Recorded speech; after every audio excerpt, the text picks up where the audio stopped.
What a great weekend, hey? Wasn't it fantastic?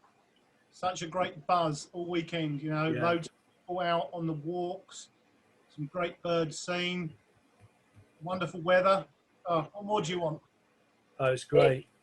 Yeah, I mean, I think before we did it, when we were planning it, I don't think any of us really knew how it was going to go, if we're brutally honest. We didn't know whether people would be interested, whether it would be that much fun, you know, whether it was going to be a lot of pressure. But it was brilliant. It was a proper event. It really was. It was a 4-day marathon. I took 4 days off work so I could go out every single day. And it was just fabulous. And I think we all felt the same. And one of the things that was really great about it was that the public, there were people coming along that I'd never seen before, and people just getting involved and wanting to know what we were doing, wanting to know what birds were, a bit more about the society as well. It was just superb. It really was great. Yeah, it's fantastic. It just grew momentum, didn't it? You know, I planned to have 3 walks around the county, and then we ended up with, I think, 20 or something like that kind of walks that kicked off, and representing the whole county. And I've got these guys that were willing to kind of lead the walks. I'm thinking, oh no, I hope people turn up. But we went to Rainham for our first walk, and there were a handful of people already there. But when I got there early, Pete Dwyer came, and we had a fantastic walk. Weather was absolutely cracking. And then you were up at up northeast, weren't you, Matt, with a walk first day? Yeah, I think I did a walk at 9 o'clock, I think it was, at Holland Haven on the Friday. And I'd asked Simon and Pat Cox to do some ringing for us.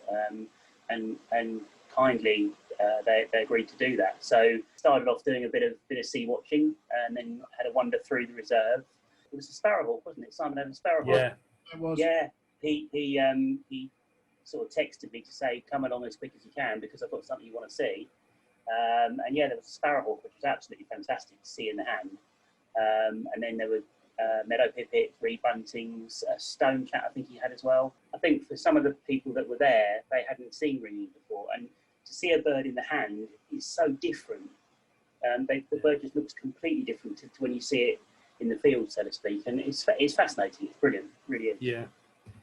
I was getting feedback from Mike Rimmel as well up at Hatfield Forest, and they'd had a good turnout, you know, people there, and seen some good stuff.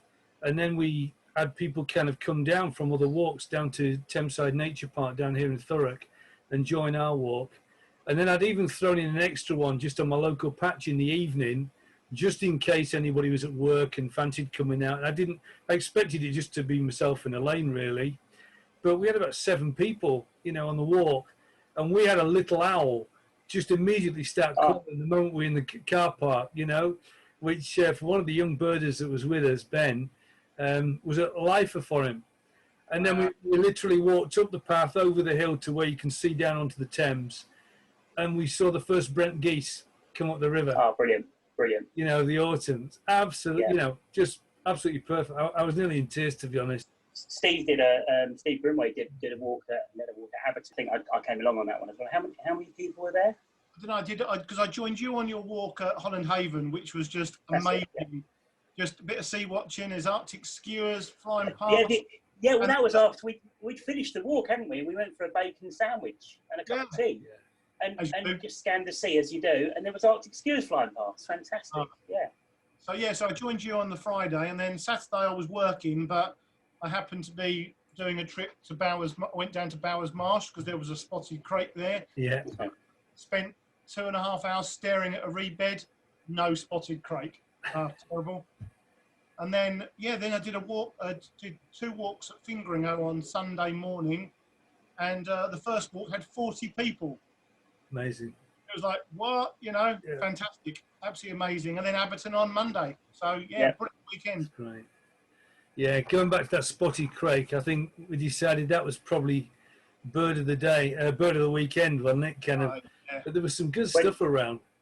Steve, when you went to try and see it, are you sure Steve Swinney hadn't been there before and scared it off like he did with the Cavalcade? That wouldn't surprise me, to be honest. Yeah. No, I never saw it as well. We went kind of late in the evening just to try and kind of squeak it, but didn't manage it. Yeah. No, it was great. Not an easy bird to see in Essex. No. You know? They can be really tricky, but I think it did stay around for a few days, but just not when I was there.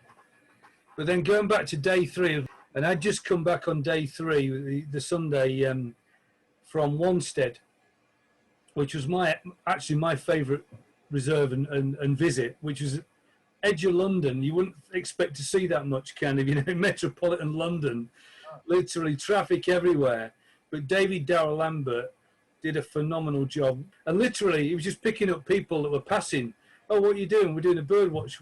You know what? Do you want to come? Yeah, we'll come. Literally, we ended up with about 10 of us, walking around, and like the difference of like city birding.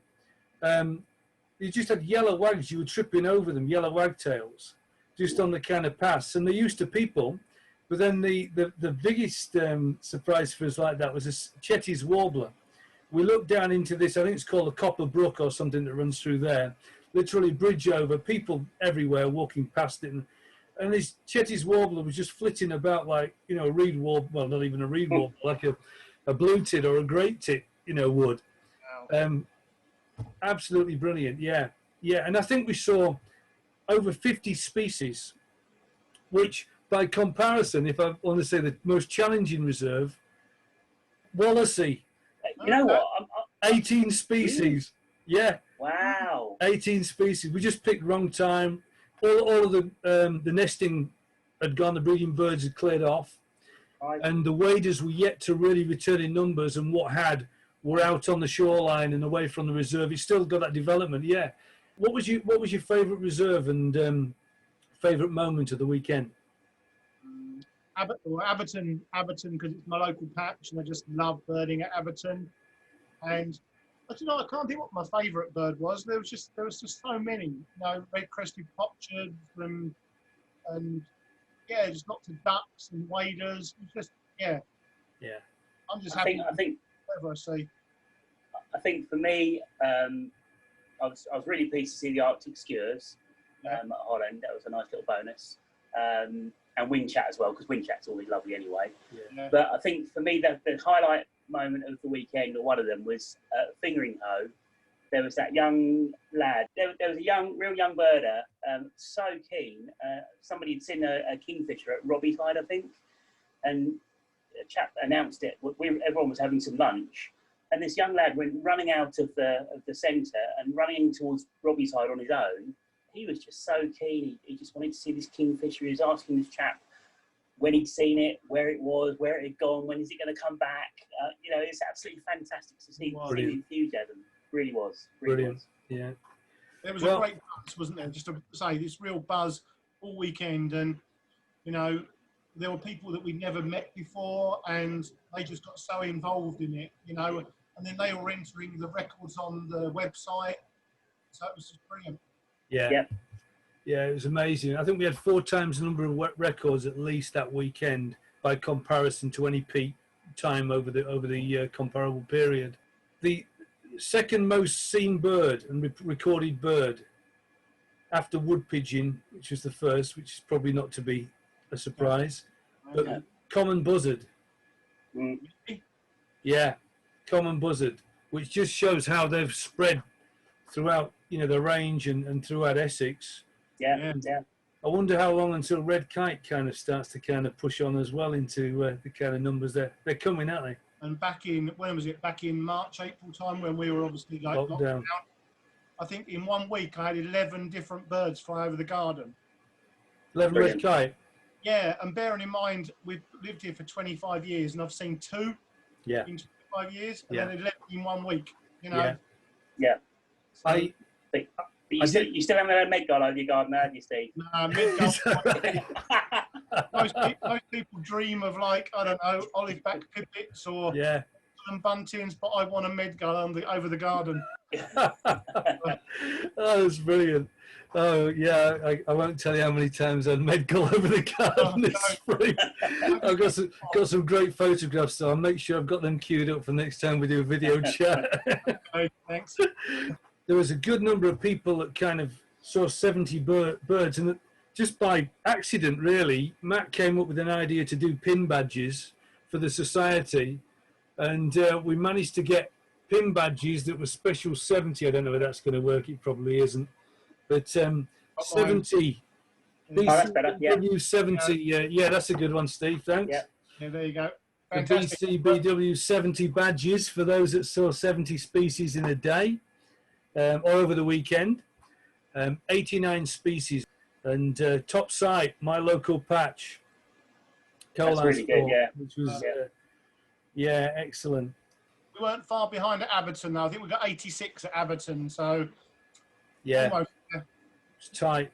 Yeah. Who saw the most birds over the weekend, Steve? I don't know who he was. Bit of a No, dodge. I don't know. Was it you, Steve? It was Stringer, I think. It wasn't you, Matt, was it? I said I won't I rub don't that think in. it was me. No, I don't think so. Well, going back to kind of, I'm just thinking, I'm reminiscing here in the moment. Moving on. A year ago, got back from Wanstead, and I'd given up on kind of getting a decent total, really. But I got back and started to think, just have 55 birds today. I reckon I've got a reasonable score here. And I can't remember how many I was in. I was into the kind of, late 80s, I think, kind of 90s. And, yeah, kind of I saw Pete Dwyer put out a message on Facebook and say, Steve has seen this amount and Matt's kind of closely behind him on this amount. And it was only about kind of, half a dozen or 10 more than I was on. And I knew I hadn't visited a woodland.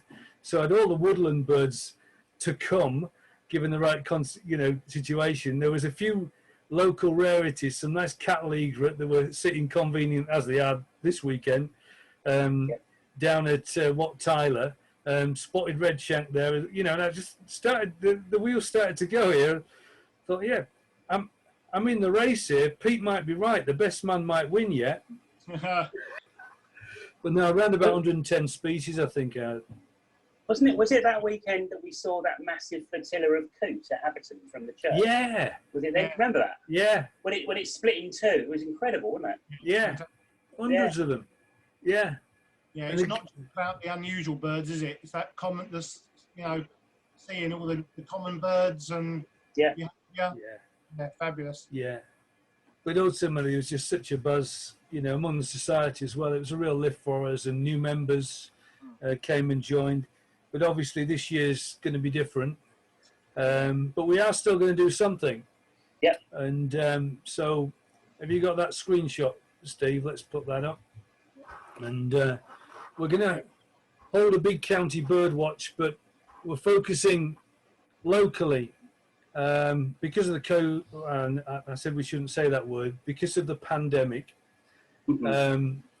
We're going to focus locally so that whatever the rules are, hopefully we'll still be able to get out locally to our gardens, local parks, maybe a local patch. Obviously, whatever the government guidelines are, they really need to kind of oversee our activity, whatever we're doing. But we're not going to focus so much on the numbers that people see this year. But we do want people to record from all over the county, because we can compare and contrast with last year, and also kind of, who knows what's going to turn up. We could have a real rarity turn up. What do you fancy, Steve, turning up? Oh, red flank blue tail. Oh, that'd be nice. Would be good. Essex has never had one. I think it's the only coastal county in Britain not to have one, or something like that. It's so. That'd be brilliant. That'd be very nice. Well, I'd be happy with something like a wryneck, because I haven't had a wryneck yet this autumn. So I don't know if it'd be a little bit too late. I think they might still be coming through. Yeah, and obviously you've got all the warblers and bits and pieces that will hopefully still be drifting through. So fingers crossed we can get some good stuff turn up. Blythe's reed warbler. Yeah, that'd be nice. One at the Nays at the moment. Found yesterday by Daryl Rhymes and Daryl Style. That'd be good. Be a bit of a stretch, wouldn't it, to hold out for a couple of weeks? Cause, I think so. We'll see. So we're going over the first weekend in October. Yep. Friday, Saturday, Sunday, Monday. Yep. And the website's going to be open again for people to enter records without needing to subscribe or be a member or whatever. Open to the public to get involved. Matt, you've had an idea this year of having some help for ID. Do you want to explain that? Yeah, I mean, basically what we've done, we've just come up with a little ID kind of a tick list, really, with I think it's about 15 or so of the birds you're maybe most likely to see in your gardens or local park. And Steve's provided some excellent pictures, and I've provided some not quite so excellent text. And between the two of us, hopefully it'll encourage people to try and see some of these pretty easy to find birds. Hopefully, I don't know if you've got a screen grab of it, Steve, have you? I'm just trying to find one, and as typically, I can't see one. No worries. We'll kind of link it to the end, or second or two, yeah. While you're looking, I mean, I thought also that maybe we could encourage people, anyone who's watching this, if they want to send in some pictures over that weekend, just tweet them to us at Essex Bird News. Just of even a common bird, but maybe doing something a little bit more unusual, you know, like a blue tit on a milk bottle, that kind of thing. You know, any unusual pictures you've got of common birds in your garden or local park would be great to submit. Yeah, no, it's good. So we're looking forward to good weekends. Again, visible migration is still very much on the go, and so literally anything could turn up. And let's see what surprises we have. Obviously, there'll be news on the website. So the Essex Birdwatching Society website is where to find out details of what's been seen in general, and also where to put your records. And last year, how many records? 130 plus records. Yeah. Be great to beat that, wouldn't it? Even if it's kind of local garden or whatever, everything counts. Didn't we get 170 species or so was recorded last year, I thought? Yeah. Which is, that's incredible if you think amazing, about it, 4 days. Yeah. And also, October's still a good time because there's still the odd summer migrant hanging around, still swallow, maybe, house martins. Yeah. Cuckoo we had a cuckoo, didn't we? We did. Yeah. You know, not out of the question to get a cuckoo again October time. Yeah. And then obviously you've got the winter birds arriving, so there's a good chance of a good number of birds being recorded over the county. Good stuff. So wherever you are in the county watching, you can be a part of that, and we'd love to have your records. And there's your... there we go. There we go. Bird sheet that Matt's done. Is that going to be on the site? I think it's on the site, isn't it? It will be on the site in the next week or so. Excellent. Great stuff. Okay. Good. Right, well, we'll call it quits there, and so we look forward to your records. Thanks for watching, and hope to see you again sometime out in the field, if not online. Good stuff. All the best. Thank you. Bye-bye. Bye now.